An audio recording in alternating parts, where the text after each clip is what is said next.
Lepore manufactures 85% of her garments in the garment center. That's what I'm really proud of. Each year, more and more garment center factories and suppliers are losing their leases and leaving the neighborhood. This is happening now. What are we going to do about it? Save the garment district. What are we going to do? I can't hear you. I didn't hear that. Let's all figure out a way to bring the jobs back. How to make Made in New York really mean something.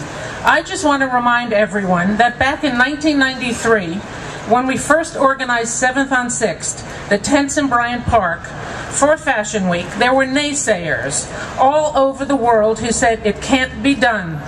New York and American designers would never be as important as the French or the Italian or even the Japanese who showed in Europe. New York was at best a marginal visit, not the real deal.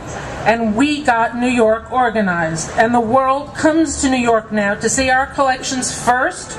And over 4,000 journalists and photographers come. And close to $300 million is pumped into New York's economy every season. And yes, it's the glitz and glamour, but we proved that we can change the spotlight and create a demand and a need, and showcase the talent, and provide a world-class platform. And now we need to use the brilliant marketing skills, which Schmata says in its movie, we do so better than anybody in the U.S., to really sell that story about which companies are making clothes here in New York and the U.S., which companies are keeping the jobs here, employing our families and friends, and adding to the vitality of our city. Is a great mother, a great wife, and a great designer. She is why I believe we can get something done. She will never quit. I know her. She'll never surrender. My wife, Nanette Lepore.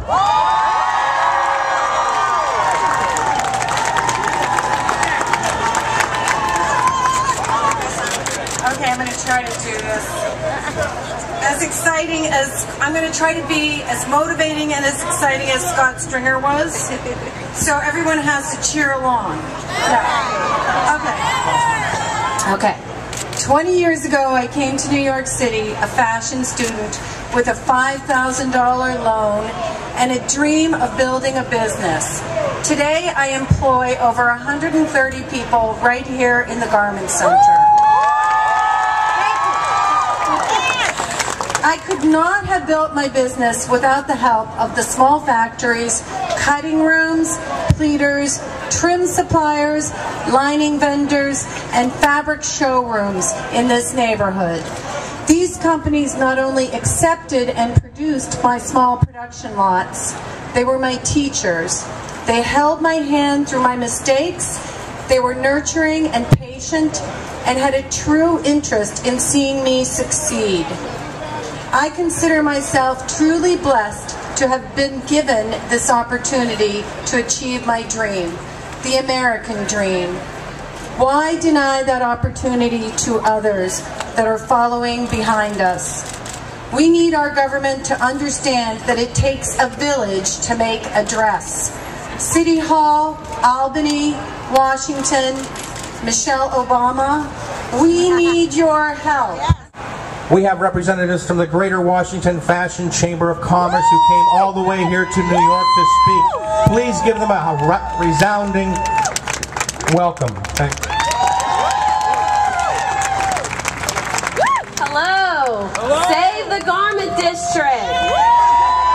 I'm Christine Brooks Cropper. I'm president of the Fashion Chamber of Commerce in Washington, D.C., and I'm going to be very brief because you've heard a lot of remarks. And pretty much, we're here to say we're going to help form a Fashion Caucus on Capitol Hill that will help to create or sustain the fashion enterprise zones, districts, fashion districts nationally, that will promote and support the business interests of those in the fashion industry and the style industry as well. And that's a solution to this problem. We need to be in front of them, in front of the lawmakers, get them to pass legislation. So our organization's there to spearhead this, along with all the national designers, as well as all the other fashion trade associations around the nation, so that we can get organized. That's the only way we're going to be able to solve the problem, is to get organized. Thank you. You can reach me at GWFCC.org if you want to reach out to us, if you want to come down when we have panel forum discussions, so that we can get before our lawmakers, because that's the only way we're going to be able to solve this problem. Thank you so much. Thank you, and thank you for coming all the way from Washington. We really appreciate it. It shows you are very supportive of this. I mean, what are we going to do about it? Save the Garment Center! What are we going to do about it? Save the Garment Center! We are gathered here today to help preserve an industry that is woven into the very fabric of New York City. It's an industry comprised of artists and craftsmen and women. An industry of innovators, an industry of business people, and it encompasses every rung of the economic ladder. The New York Garment Center has been the doorway to the American dream for generations, and we cannot and will not let that disappear. I'm a proud member of Local 10 Workers United, the Cutters Local. We have been in existence for 107 years. We have worked hand in hand with manufacturers and designers for decades. I want another 107 years, at least. The young talented men and women of Parsons School of Design and FIT, as well as other great institutions of learning, are counting on us to preserve this great center of fashion for their future, and we can't let them down. We're New Yorkers. We know how to lead, and we can't be beaten down. Not now, not ever. Right. This is the fashion capital of the world. It wouldn't be New York without the Garment Center. Today I call on the city, the industry, and the union to work together to make sure we preserve and save this magical place we call the Garment Center. Save the Garment Center. Save the Garment Center.